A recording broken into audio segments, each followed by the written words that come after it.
What's up everyone? I'm here again. I'm Ethan and I will be talking about depression. Okay, so last November 2017, I posted something online coming out like someone who is depressed. And then I had a lot of comments and messages asking na bakit na-depressed ka pala, bakit hindi namin alam. That incident triggered me to restart having YouTube vlog and explaining to everyone what is depression. So let me tell first about my story or my experience about depression. So it all started when I was in high school na as puberty hit, sobrang daming nangyayari sa isip mo, especially with the hormones. So, stress with studies, and then identity crisis, knowing your self-worth. So those are just some of the factors na nagko-contribute why some high school students are stressed. It was also that time wherein I was cutting my wrist, na nagkakaroon ako ng times na kinakat ko yung wrist ko, self-harming.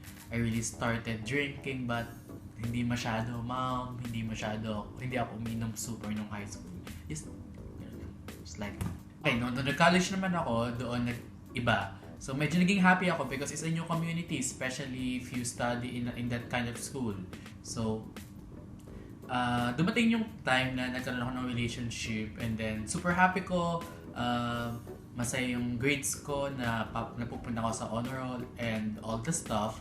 But then came third year college na nag-iba lahat, na umikot bigla yung mundo ko na in terms of my academics and all my career achievement, super okay naman ako, super saya naman. Pero there comes a time na super lungkot ko. I don't know the reason why. Akala ko face lang yun, so pinabayaan ko na. Came working, so nung nag-work naman ako, doon na medyo nag-iba yung idea. So masaya ako kasi may career ako, maganda yung school na napuntahan ko. Pero every time na time to go home, I don't want to go home. I stay in my place, not only because I really needed to finish the newspaper and the literary folio, pero I just wanted to be alone. So umuwi ako ng late, ng mga 8 o'clock. But at 8 o'clock PM, hindi ako dumidiretso sa bahay, but diretso ako sa coffee shop. Minsan tinetext ko yung best friend ko na for us to meet, and then just to talk, mga ganon.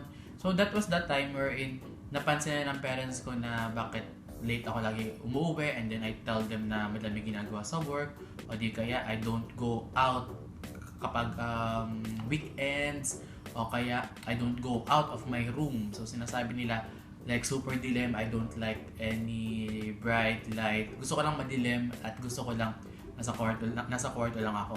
So that was the time wherein naisip na ako na maybe something is wrong, maybe something is different. So when I went here in Thailand, I talked to actually 2 psychiatrists. Yung una, hindi siya masyado maalam mag-English, pero sinabi niya sa akin that I am diagnosed with major depressive disorder. So we just had some talk therapy and then a medicine na good for 3 weeks. But then, hindi ko masyado na-feel yun kasi super daming side effects. It was like around October, I was seeing a psychiatrist and binibigyan niya ako ng medication. Itong January, so na-feel ko na parang bumalik na naman yung depressive episode na I really needed help. So that's the time wherein I went to my psychiatrist and asked for help and asked for diagnosis and what I can do to help myself. First of all, let's clarify this. When you are sad, something happened and it would just be like 2 days malungkot ka or even 2 hours malungkot ka, but then hindi sa mga susunod na araw hindi ka na masyado malungkot kasi tapos na, it's just a phase, that sadness. But when you are depressed, it's a different thing. Malungkot ka a day, comes 2 days, 3 days, a week, month, and year. The thing about being depressed is most of the times wala kang reason kung bakit ka depressed. But some depression like situational depression, ito yung may mga reasons talaga like traumatic stress o kaya ay may nangyaring masama sa buhay mo like a loss of a loved one. So that's situational depression. On my part, I really didn't have any reason kung bakit ako malungkot. Here are the symptoms na nag-check sa akin that I was diagnosed with MDD when I met my psychiatrist. So number 1 is persistent sadness, like what I said. So madaming araw na malungkot ka, you don't have any reason why kung bakit ka malungkot. Number 2 is kawalan ng focus. So you lost focus with everything that you're doing. Nung nagtatrabaho ako, because every time break time ko, I just stare at my monitor and I forget about stuff that I really wanted to learn. So people might say na you're not depressed, you're just responsible. But you really didn't know, minsan gusto mong gumalaw, and of course you need money, so bakit ka magiging irresponsible?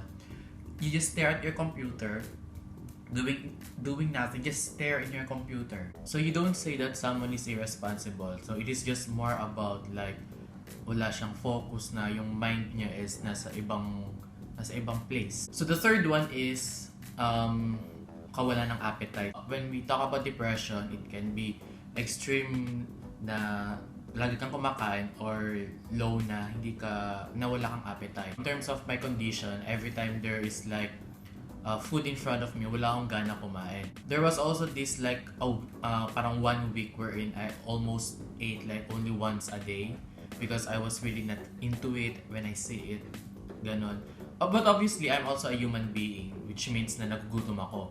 But yun nga, the problem is when I look at it, when I look at the food, nawawalan ako ng gana. That's why mental illness should really be talked about, because it does not really affect your mental health, but it also affects your physical health.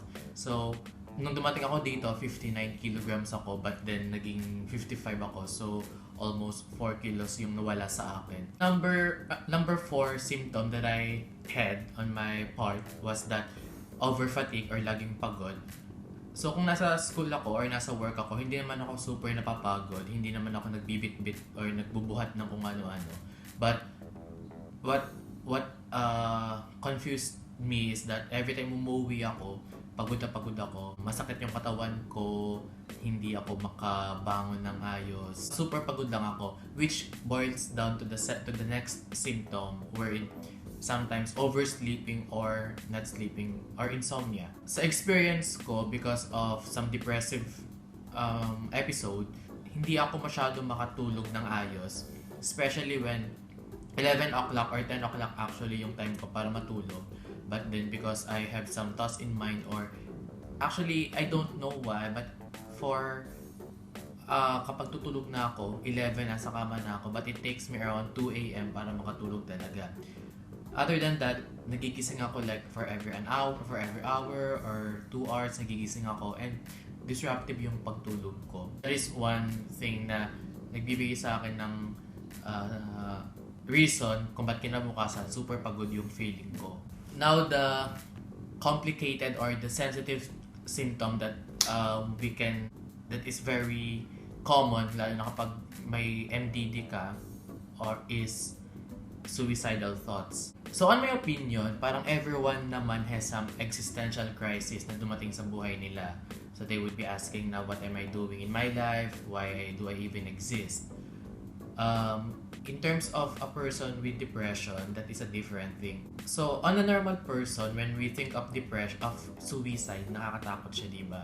It's like even the idea of hurting yourself, nakakatakot na. Well, that is a good thing. It means that your mental health is sound, na healthy ka pa rin mentally. But when it comes to a person with mental illness such as depression, the problem there is may relief ka when you're thinking about suicide. Sometimes for some depressed people, they think na suicide would be the only way para matapos yung kalungkutan nila or matapos yung hirap. Kasi I'm telling you, living with depression is really hard, especially that super pagod ka, you lose interest in activities and things na nagpapa-enjoy sa'yo. One thing that frustrates you the most is this another symptom wherein hindi mo na ginagawa yung mga bagay na gusto mong gawin. Like, example, painting, on my part painting, going around, when my friends ask me to go out, hindi ako sumasama, wala ako sa mood. Because of these things, tanong ka ng tanong sa sarili mo, what is happening to me? And then, tatanungin mo sa sarili mo, kung mawala man ako, nothing will change. So those are the symptoms na pwede magsabi that a person is depressed. But, I'm telling you, this can happen to everyone, which means that it is still better to talk to a psychiatrist, because sometimes symptoms, just like what my psychiatrist said, there are some symptoms na everyone would really feel it, but then it doesn't mean that they are that they can be diagnosed with MDD or clinical depression. When you say a psychiatrist, there would be like a lot, like a 1 hour question about how you feel, and sila yung mismong sasagot na, okay, I am diagnosing you with MDD. So first of all, what can we do about mental illness? It's just about understanding what they need. It doesn't mean that a person is sad, you will just give him or her a solution na with just one click na mawawala na. Because that's the problem with the society. People would always say that mental illness is just a phase, that with just one click it will be gone. But that is not the same way. If that's the same way, then thank God, it would be fun. Very expensive. So first of all, medicine. So this one, they gave me diazepam. So this one helps me calm my brain and my muscle. And this one is Sirleaf. This one is for my hormonal imbalance, especially with serotonin. So para sumaya ako. So the negative side is, una, mahal siya, and then super daming side effects like madali kang mapagod, like drowsiness, and magsusuka ka, and the feeling of irritability, and it doesn't always mean na you should give them like a concrete solution. It is more about listening to them and listening with compassion. Most of the times, people are talking to people with mental illness na parang it's just like a one click away. But then, doon nag-stir up yung debate. Especially on my part, I really wanted to, not really debate, to fight over what I think is right. When people are talking to me and then they tell me na, you just like go out or whatever, I hope that's as easy as that is. Pero, with mental illness, ang masarap mag-share, but when you give us advice na we think na hindi naman talaga ganun ka-epekto, it would just really frustrate us the most. That's why it is very convenient to talk to a therapist or to talk to a psychiatrist, ask what you can do, if you need some medication, because medication is not for everyone. May mga people na situational ang depression, wherein they have like some talk therapy. Because I am depressed, I'm not situational, I was given a medication. This is a 3-week medication, and then like monthly therapy with a psychiatrist.